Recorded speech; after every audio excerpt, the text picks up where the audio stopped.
Hoje a gente está em mais um episódio do nosso podcast Tendawa, Minha Morada, Minhas Histórias. E hoje nós temos o prazer imenso de receber o mestre Chico Malta. Para vocês entenderem melhor, o mestre Chico Malta é compositor, produtor cultural, músico, contador de histórias e um dos nossos grandes nomes dentro do cenário do carimbó no oeste do Pará. Todas as quintas acontece bem aqui, a Quinta do Mestre. Ele é um dos idealizadores. E hoje a gente vai conversar sobre uma música que ele compôs, que se chama Cobra Grande. Oi, sou Chico Malta. Sim, eu gostaria de falar com o nosso público. Salve, salve a todos e a todas. Sou o mestre Chico Malta, mestre griot de tradição oral e mestre do carimbó. Quero primeiramente pedir licença a todos os mestres e mestras de Alter do Chão. Aqui quero saudar mestre Vitor Malaquias, meu grande mestre lá do Espantacão, Dona Benita, Dona Teté, Dona Luzia, Dona Dulce, Dona Neiga, enfim, toda essa maestria maravilhosa da nossa querida Alter do Chão. E quero saudar também lá do Quilombo Saracura, a minha mestra, Dona Mocinha, Quero saudar também mestre Magnólio, lá de São Paulo, mestre Márcio Griot e Lília, lá de Lençóis, na Bahia. E dentro desse mestrado, trazer e pedir a permissão e a bênção e trazer para essa roda, esse momento do podcast aqui, falar um pouco sobre a nossa história com a Cobra Grande. O mestre Chico Malta, dentro da cultura, ele narra muitas histórias que muitas pessoas interpretam como apenas lendas, mas pra gente, nós que somos aqui, nós que somos amazônidas e crescemos nesse solo, a gente interpreta como nossa narrativa que é histórica, e a partir de um certo ponto, a gente faz com que essa narrativa seja oral. Então, através da música, ele consegue acessar vários lugares, muitos lugares, para que ele possa contar a história desses povos que muitas vezes são invisibilizados e muitas vezes também não acreditam neles. Eu gostaria de entender como que o mestre Chico Malta ele entende a produção cultural e a preservação desses saberes. Como que ele pensou, o que ele pensou quando ele compôs a música Cobra Grande? Na realidade, a Cobra Grande em si, ela é uma vivência, porque na época que eu estava no Sal de Alegria, eu viajava para as comunidades, Geralmente a gente trabalhava 3 dias e o quarto dia era apresentado o Grande Circo, que é onde acontece toda a socialização de todo esse trabalho diariamente nas comunidades. E nessa viagem eu fui para o Rio Arapiuns, ali na comunidade de Urucuriá, fizemos nosso trabalho, trabalhamos 3 dias lá, fizemos a apresentação do circo e depois seguimos adiante para São Francisco. E assim foi, A gente estava já na caminhada de São Francisco para Cachoeira do Aruã, no barco, que era chamado barco, era o Vênus, o nome do barco. E paramos numa comunidade que é a parte mais funda, ali do Arapiuns, que é a comunidade brasileira. E lá nós pegamos os comunitários que iam com a gente até a Cachoeira do Aruã para assistir, participar das programações de lá, das atividades e também do circo. E a gente então pegou, eles amarraram as canoas atrás do barco e fomos embora. Subimos lá para a Cachoeira do Aruã. E a gente já tinha feito um acordo, olha, quando terminar a última comunidade, são 12 dias viajando, A gente termina o último circo, a gente termina. A hora que terminar, a gente vem embora direto para casa. Todo mundo com saudade já de voltar para casa, a gente chega lá e tá. Então, combinado. Aí assim aconteceu, Nós fizemos atividade, fizemos o circo. Terminou por uma volta de umas 11 horas ali o circo. E nós descemos. No que a gente desce, a gente para ali para deixar os comunitários de novo na comunidade da brasileira ali, E no que a gente para o barco, E eles vão pegar e desamarrar as canoas, misteriosamente surge da água assim um foco de luz assim, como se fosse um holofote de navio. Mas imagina só, um rio calmo e escuro, que tava, não tinha nem lua naquele dia todo escuro, e de repente surge aquele foco de luz assim, e desaparece. Todo mundo ficou olhando, até os comunitários ficaram se olhando, todo mundo tal. Deu aquele tempo, o tempo só dele ligar o motor, né, do barco para a gente voltar. Quando ele fez a volta, que nós saímos, aquele mesmo foco surgiu assim longe, já assim fazendo. E aí começou a fazer, surgir as maresias, entendeu? Fazer aquele. Né? Sim. Surgiu aquele banzeiro, aquela coisa toda assim, aquele redemoinho, o rio começou a ficar agitado, e lá onde estava as canoas começou a fazer um redemoinho assim, ó. E as canoas começaram a rodar, daí o pessoal de lado, que estava do lado no barranco, gritava, rema, canoeiro, rema. E ele remava e não conseguia sair do lugar. E aí a gente foi seguindo no barco, e aquilo foi seguindo a gente, era a mulherada preocupada, tinha a cozinheira que estava lá com a gente que rezava, aí o pessoal chorava, era aquela gritaria no barco, e o capitão pegou, botou na velocidade máxima, e aquilo seguindo a gente assim, foi até na Ponta Grande, que estava mais baixo, dava assim mais ou menos 1 metro, lá o barco passou, e lá ela ficou. Não seguiu mais gente.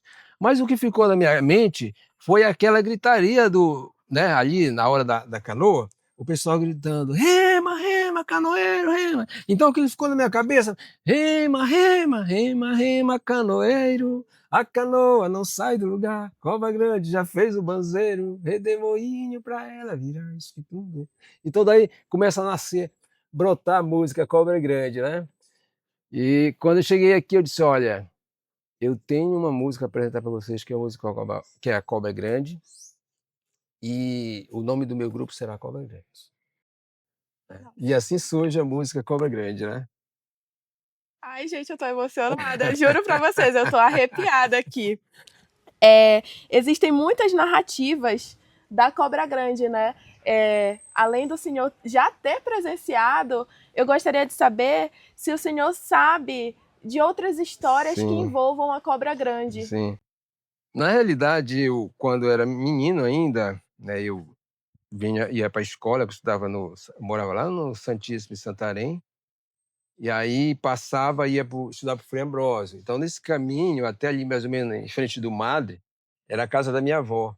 Então, geralmente, esse caminho eu passava na casa da minha avó para tomar benção e tal, e ela sempre me contava as histórias. Então, muito do que eu conto hoje, assim, das histórias, até mesmo assumindo esse papel do contador de história, vem muito influência da minha avó também, né? Então eu me lembro que eu sentava assim na cama dela, assim, ela contava várias histórias. E de umas histórias que ela contava era lá de Oriximiná da Cobra Grande. Ela já falava da Cobra Grande de Oriximiná. Ela dizia que para chegar os pescadores e pescar, eles teriam que passar, né, pelo Igapó, né, por uma floresta de Igapó, e iam pescar, atravessavam para pescar no lago. Só que eles poderiam ficar assim, tipo 6 horas da tarde. Se passou das 6 horas da tarde, eles não podiam mais voltar. Eles teriam que ficar para lá e voltava só no outro dia, né? Ficavam para lá. Por quê? Porque se eles passassem na volta, a cobra grande pegava eles, entendeu? Eles eram encantados por essa cobra grande. E tinha vários casos de sumiço de pessoas nessa região, né? Por causa desse. Então, era uma história que ela contava assim para gente, né? Um outro relato que a gente tem de cobra grande aqui também, que até digo assim para as pessoas, né? O nosso lago, o nosso rio, sempre é um habitat muito, né, propício para as cobras grandes, né? Por quê? Agora, por que ela não ataca as pessoas? Ela ataca as pessoas porque tem bastante alimento. Então, enquanto a gente conseguir, né, conservar, né, o pescado que a gente tem, né, vai ter sempre comida para ela e ela nunca vai sair do habitat para nos atacar. Mas uma coisa interessante foi na época, estava conversando com o mestre Aguilar, né? Uma época que tentaram construir as barreiras no Tapajós. Se falou muito de construir as barreiras do Tapajós e tal, né? Mas não deu certo. Aí por que que não deu certo, né? Porque a cobra grande, ela foi lá e derrubou essa barreira, né? Aí as pessoas, mas como assim? Não viram a cobra grande? Mas a cobra grande também é um ser espiritual, né? É um ser espiritual, né? é um encantado que vive aqui e protege as nossas águas, né? Protege nossos lagos, nossos rios. Então, ela é a proteção. Isso aí. Por isso que a gente diz que a cobra grande, ela, ela não é só esse ser que ataca, é o ser protetora, né? Protetora desse lugar. Seu Chico Malta, na sua música, o senhor utiliza o nome Boiuna. Uhum. O senhor conhece outros nomes que ela recebe na cosmologia indígena? A miboia também é cobra grande? Isso. Também chama cobra grande, a mimboia, a buiúna, né? E em alguns lugares, ela tem até o nome de caruana, por incrível que pareça, né? Eu já vi em alguns lugares que chamam caruanas também para cobra, né? Cobra grande. O senhor poderia dizer para gente qual é a relação da cobra grande com a comunidade local? Se ela protege, se ela ensina? Voltando aqui para o Alter do Chão, onde a gente está, tem alguma relação entre a cobra grande e a Alter do Chão? Tem, tem. Ela é uma cobra grande, ela protege, né? Todo esse habitat, né? Essa natureza que a gente vive, né? E assim, né? Como eu falei, né? Também toda a proteção depende do ser humano, né? Você tem o ser, que é o encantado, que é a cobra grande, que protege aquele lugar, mas ela também precisa ao mesmo tempo, ninguém trabalha de graça, né? Tem que ter a alimentação. Então, ela precisa estar num habitat em que ela tenha alimentação suficiente para ela. A partir do momento que o homem destrói, né, tira isso, né, demasiadamente, é claro que se faltar, ela vai ter que procurar outro jeito, outra fonte de alimentação. E aí, então, corre o perigo da gente ser essa alimentação, entendeu? Então, ao mesmo tempo que ela é protetora, né, ela está ali, no habitat dela, está protegendo, porque ela protege o ambiente, ela faz parte, na realidade, disso, né? Ela faz parte desse ambiente. Então, ela está lá protegendo, né? Então tem também essa parte histórica, né, que é a cabeça, isso, né? A cabeça dela tá ali na igreja, tia da igreja, né? E que o corpo dela é justamente esse formato que é hoje que chamamos da Ilha do Amor. E o rabo vai até lá na Serra Piroca. Então essa ligação toda, né, histórica, né, narrativa do povo Borari, né, de que ela está aí nesse momento formando até mesmo formando a parte histórica de Alter do Chão, né? Cultural e turística ao mesmo tempo, né? Também exige de nós, né, o cuidado, né, a preservação, né? E lembrar que ela está aí o quê? Ela está protegendo, né? Protegendo a vila, protegendo, né, com uma proteção para todos nós, né? do, de tantas outras coisas que as pessoas veem, que a gente não sabe, né? Com um pensamento malignos que a gente também desconhece, mas que ela está ali como protetora. Né? Como vocês puderam ver, existem múltiplas narrativas da história da cobra grande. Em Belém, por exemplo, existe uma narrativa de que a cobra ela também adormece lá na catedral. E se irritarem muito essa cobra e ela sair, parte da cidade pode ser destruída e o rio irá invadir. Assim como a gente acabou de ouvir o mestre Chico Malta contando aqui de Alter do Chão, uma narrativa de que se a cobra grande também sair daqui, o rio ele pode avançar dentro dessa ilha, porque aqui em Alter do Chão existem dois momentos da natureza, que é quando tem a seca, que o rio desce e a ilha fica bem submersa, e tem a cheia, que é quando a ilha some, e aí a gente fica vendo somente as barracas que são postas aqui para consumo. Então, de acordo com a narrativa, quando a boiuna ela vai dar o suspiro e o respiro dela, é justamente nesse momento em que a ilha sobe e que a ilha desce. Seu Chico, a gente já conversou com a dona Neca, que é a cacique aqui de Alter do Chão, e ela usou uma expressão muito comum que é de mães. Geralmente a gente usa assim, certo lugar Uhum. tem tal dono. Sim. Mas ela diz que aqui em Alter do Chão existem mãe do lugar que tem uma relação de cuidado com esses espaços. Uhum. Então, a gente poderia considerar que a cobra grande é a mãe do A rio? mãe do rio.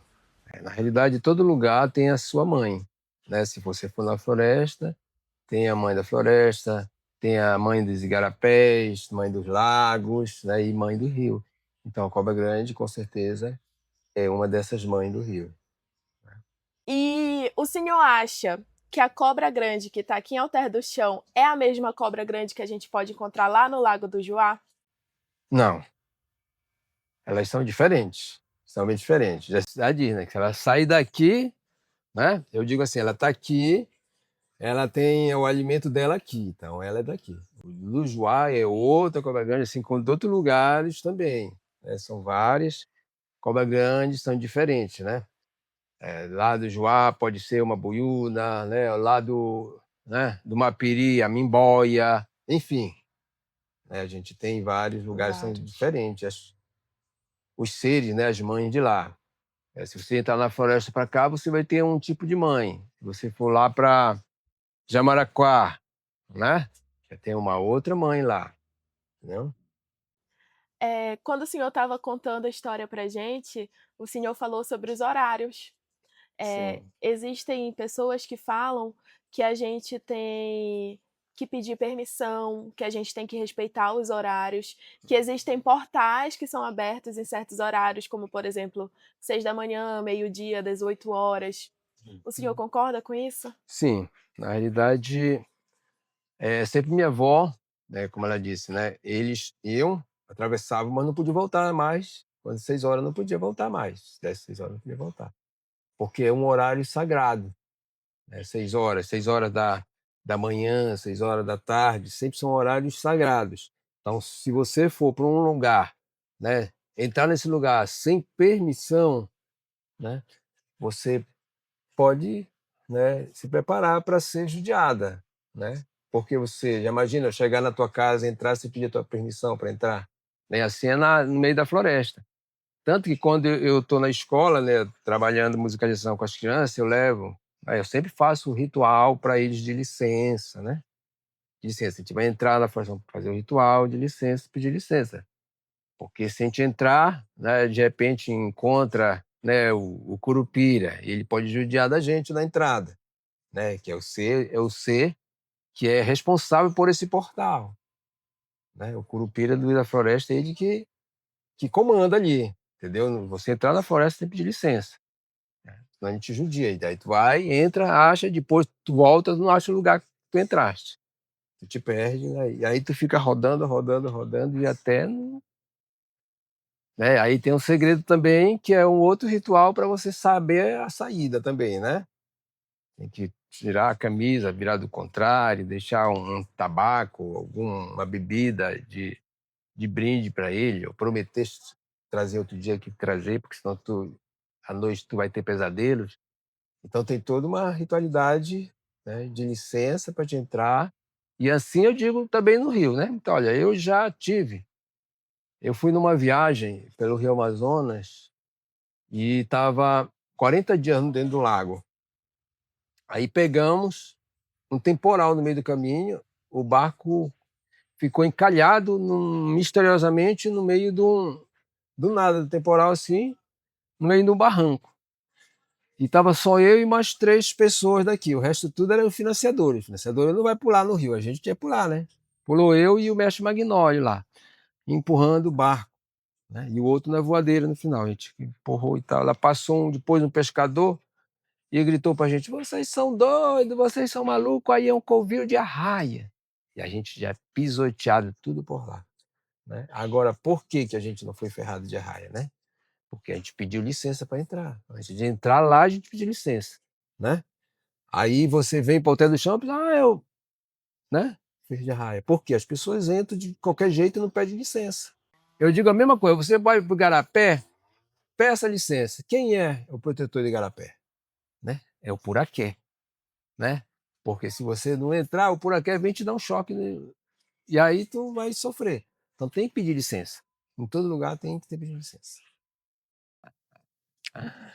Seu Chico, como que o senhor entende que a cultura, ela pode preservar esses conhecimentos pra gente, principalmente dentro da música? É, a preservação dessas narrativas, né, através das artes, né, não só da música, do quadro, né, que faz o quadro, uma escultura, né, um, um desenho, né, é uma forma da gente mostrar para as pessoas, né, como é que é esse lugar, o que nós temos. Eu digo assim que é como se fosse uma foto, né, tirasse uma foto sua e mostrasse, olha, essa aqui é tal pessoa, eu tirar uma foto da Flavinha e dizer, olha, essa aqui é uma nativa lá de Alté do Chão, né? Então, eu estou mostrando o que é nosso. Então, quando eu trago a música da Cobra Grande, né, para minhas canções, né, para o meu repertório musical, eu estou dando a oportunidade para as pessoas que não tiveram essa experiência, né, de vivenciar, né, diretamente com a Cobra Grande, ter essa, através da música, ter essa linha de raciocínio e saber historicamente o que é a Cobra Grande. Entendeu? Então, a própria narrativa, ela já mostra para ela que é, né, por mais que ela não tenha conhecimento, né, da coisa, mas ela vai no seu entender como é que o retrato daquele lugar, daquele ser. Então a música, e como todas as artes, ela tem essa capacidade de transmitir, eu digo assim, que de uma forma, de uma linguagem acessível, em que as pessoas podem entender bem melhor do que se eu tivesse só falando, né? E além de que mais de uma forma gostosa, uma coisa saborosa e vibrante, dançante, né? Que acaba te envolvendo. Né? A música ela te traz, né? Quando você ouviu Cobra Grande, você não estaria fazendo a entrevista se não tivesse visto a música Cobra Grande. Com Então ela certeza. te trouxe para cá, é ela que te fez chegar até aqui. Então é essa ligação, né, que as artes têm fundamental para a cultura, né? Então, a gente vai chegando no fim da nossa conversa. Antes do fim, eu gostaria muito de agradecer ao seu mestre Chico Malta por ter nos Uhum. recebido com tanto carinho aqui dentro da sua casa. Uhum. Foi bom demais ter vindo aqui, porque além de eu ser uma grande apreciadora da arte que ele produz, Uhum. eu tenho um sentimento muito grande com a Cobra Grande, porque o meu avô, ele era pescador, Uhum. e um dos relatos dele, que ele deixou escrito em um livro, foi justamente sobre a Cobra Grande. E retornar nessas memórias e ver que várias pessoas elas acreditam nisso, que elas aprenderam com seus avós, depois repassaram para os seus filhos, e hoje elas podem repassar esse conhecimento, faz com que a cultura ela não se perca, que a nossa narrativa ela continua viva, seja através da oralidade, através da música, através da arte. O importante é que a gente continue perpetuando esses conhecimentos. Eu já vi até que o seu Chico Malta pegou o violão dele aqui para cantar, e era justamente isso que eu queria pedir para ele, para que a gente pudesse finalizar com essa grande obra de arte que ele tem. Noite escura, chuvosa, canoeiros temem navegar. O perigo nas águas aumentam. Para quem se atrever a enfrentar as ondas, trovões e relâmpagos, ideal para boiuna boiar, com seus olhos gigantes brilhando, esperando para se alimentar de algum barco com pescadores, descendo ou subindo o rio, tão grande que causam horrores. parecem faróis de navio. Remar, remar, canoeiro, a canoa não sai do lugar. Cobra grande já fez o banzeiro, redemoinho pra ela virar. Remar, remar, canoeiro, a canoa não sai do lugar. Cobra grande já fez o banzeiro, redemoinho pra ela virar. Remar, remar, canoeiro, a canoa não sai do lugar. Cobra grande já fez o banzeiro, redemoinho pra ela virar. Remar, remar, canoeiro, a canoa não sai do lugar. Cobra grande já fez o banzeiro, redemoinho pra ela virar. Esquitundum, esquitundum, esquitundum, esquitundum, esquitundum, esquitundum, esquitundum, esquitundum, esquitundum, esquitundum, esquitundum, esquitundum, esquitundum, esquitundum, esquitundum, esquitundum, esquitundum, esquitundum, esquitundum, esquitundum. É! Maravilhoso!